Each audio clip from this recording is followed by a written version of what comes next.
নমস্কাৰ, এই মুহূৰ্তত আহি পৰিছে সন্ধিয়াৰ কেইবাটাও বিগ ব্ৰেকিং নিউজ আৰু এনে ধৰণৰ খবৰসমূহ নিতৌ চাবৰ কাৰণে চেনেলটো ছাবস্ক্ৰাইব কৰি ভিডিঅ'টোত এটা লাইক কৰি দিব। এই মুহূৰ্তত জনাই আছো এটা ব্ৰেকিং নিউজ। সৰ্বভাৰতীয় কুৰাণ পাঠ প্ৰতিযোগিতাত উজলিল অসমৰ হাফিজ আৰিফুজ্জামান। দেশৰ ভিতৰতে প্ৰথম স্থানত কাছাৰৰ কণমানি গৰাকী। কুৰাণ পাঠ কৰি সমগ্ৰ দেশৰ ভিতৰতে অসমবাসীক গৌৰৱান্বিত কৰিলে 13 বছৰীয়া শিশুৱে। হাফিজ আৰিফুজ্জামানৰ বয়স 13 বছৰ। কাছাৰৰ কাটিগড়াৰ এখন মাদ্ৰাছাৰ ছাত্ৰ হাফিজ। সৰ্বভাৰতীয় হিফজুল কুৰাণ পাঠ প্ৰতিযোগিতাত অংশ লৈছিল 13 বছৰীয়া হাফিজে। 8 ডিচেম্বৰত পশ্চিমবংগৰ হাওৰাত অনুষ্ঠিত হৈছিল সৰ্বভাৰতীয় হিফজুল কুৰাণৰ এই প্ৰতিযোগিতাখন। দেশৰ ভিন্ন প্ৰান্তৰ হাজাৰ হাজাৰ প্ৰতিযোগীক পিছ পেলাই অসমৰ নাম উজ্বলালে হাফিজে। শীঘ্ৰেই সংসদত আহিব এক দেশ এক নিৰ্বাচন বিধেয়ক। কেন্দ্ৰীয় কেবিনেটে অনুমোদন জনাইছে এক দেশ এক নিৰ্বাচন বিধেয়ক।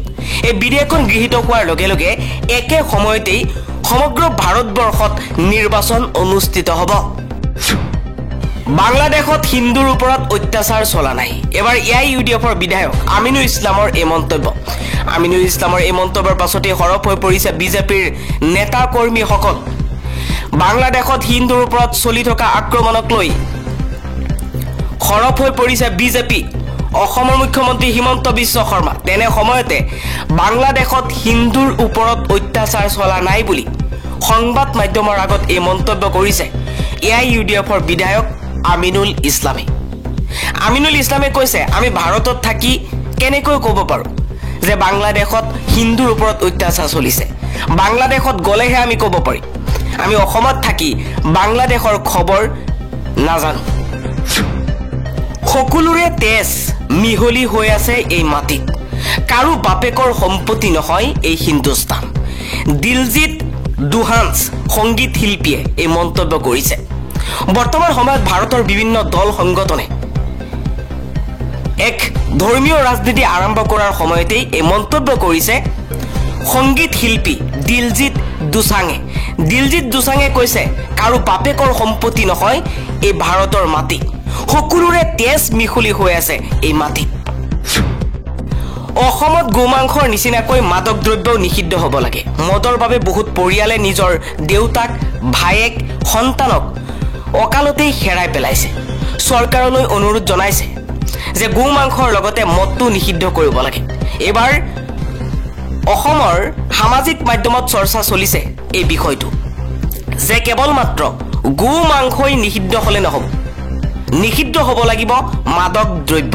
যি মাদক দ্ৰব্যৰ বাবে বহু পৰিয়ালে দেউতাক, ভায়েক, সন্তানক অকালতেই হেৰুৱাই পেলাইছে। স্বাধীনতাৰ পৰা তৰুণ গগৈ চৰকাৰৰ শেষৰ বছৰলৈ 41,964 কোটি টকাৰ ঋণ আৰু 8 বছৰৰ বিজেপি চৰকাৰৰ কাৰ্যকালত অসমৰ ঋণ 1,08,936 কোটি টকা। 31 মাৰ্চ 2024লৈ অসমৰ সৰ্বমুঠ ঋণ 1,50,900 কোটি টকা। উপ ৰাষ্ট্ৰপতি জগদীপ ধনখৰৰ পক্ষপাতিত্বৰ দীঘলীয়া তালিকা। সংখ্যাৰ যুঁজত নহয়, নীতিৰ যুঁজত অটল বিৰোধী। বুধবাৰে মাৰ্চেলৰ ঘোষণাৰ পিছতে অধ্যক্ষ তথা উপ ৰাষ্ট্ৰপতি জগদীপ ধনখৰে ৰাজ্যসভাত প্ৰৱেশ কৰে। মঙলবাৰে বিৰোধীয়ে তেওঁক পদৰ পৰা অপসাৰণৰ বাবে জাননী দাখিল কৰিছিল। বুধবাৰে আসনত বহাৰ পূৰ্বে তেওঁ অলপ মূৰ দুৱাই হাতযোৰ কৰি প্ৰণাম জনাই বিৰোধীক।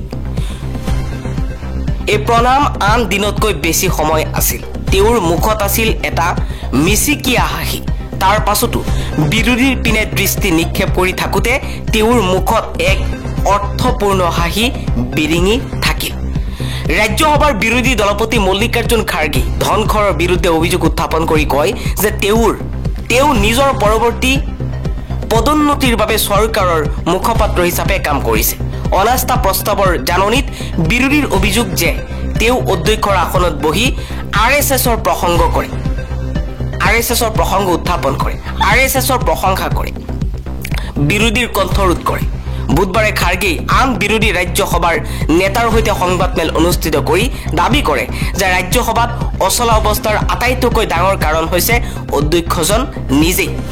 উদাহৰণস্বৰূপে বিৰোধীয়ে কয় যে বুধবাৰেও ৰাজ্যসভাৰ আৰম্ভণিতে অধ্যক্ষই আদানীৰ দৌকন কাণ্ডৰ দৰে বিষয়ত বিৰোধীৰ আলোচনাৰ দাবী খাৰিজ কৰে।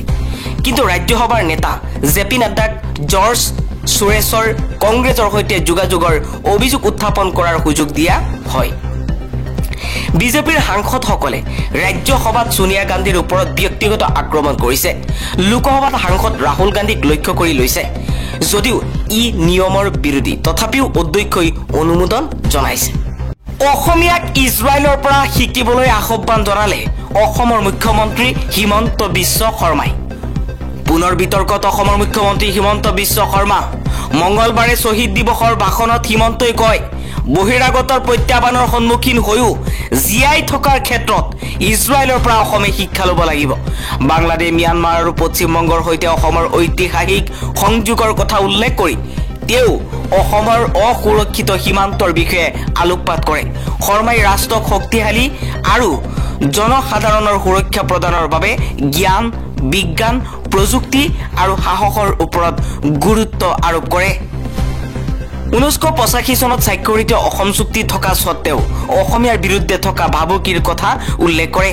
তেওঁ আঙুলিয়াই দিয়ে যে 12খনতকৈও অধিক জিলাত অসমীয়া মানুহ সংখ্যালঘু হৈ পৰিছে আৰু বেদখল অব্যাহত আছে। ৰাজ্যৰ ভিতৰৰ একাংশই তেনে শক্তিক সমৰ্থন কৰি অসমীয়াক দুৰ্বল কৰি তুলিছে বুলি হিমন্ত বিশ্ব শৰ্মাই দাবী কৰে। অসমৰ মিয়া মুছলমান সনাতনী হিন্দুৰ ঘোৰ শত্ৰু।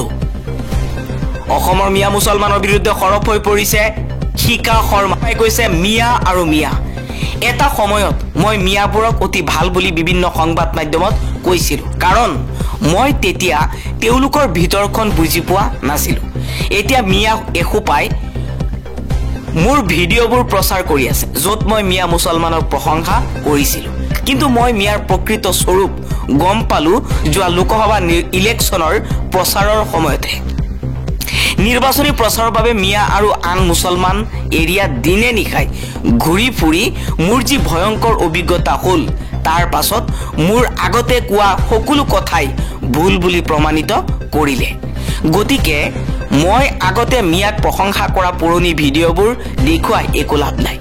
মিয়াক ভালদৰে চিনিলোঁ লোকসভা ইলেকশ্যনৰ প্ৰচাৰৰ সময়তহে। গতিকে মই আগতে মিয়াৰ সপক্ষত কোৱা প্ৰতিটো কথাই ভুল আছিল। মিয়াক সহানুভূতিৰে চোৱাটো মোৰ জীৱনৰ আটাইতকৈ ডাঙৰ ভুল আছিল। মিয়াৰ প্ৰতি মানৱীয়তা প্ৰকাশ কৰাটো মোৰ অপৰাধ আছিল।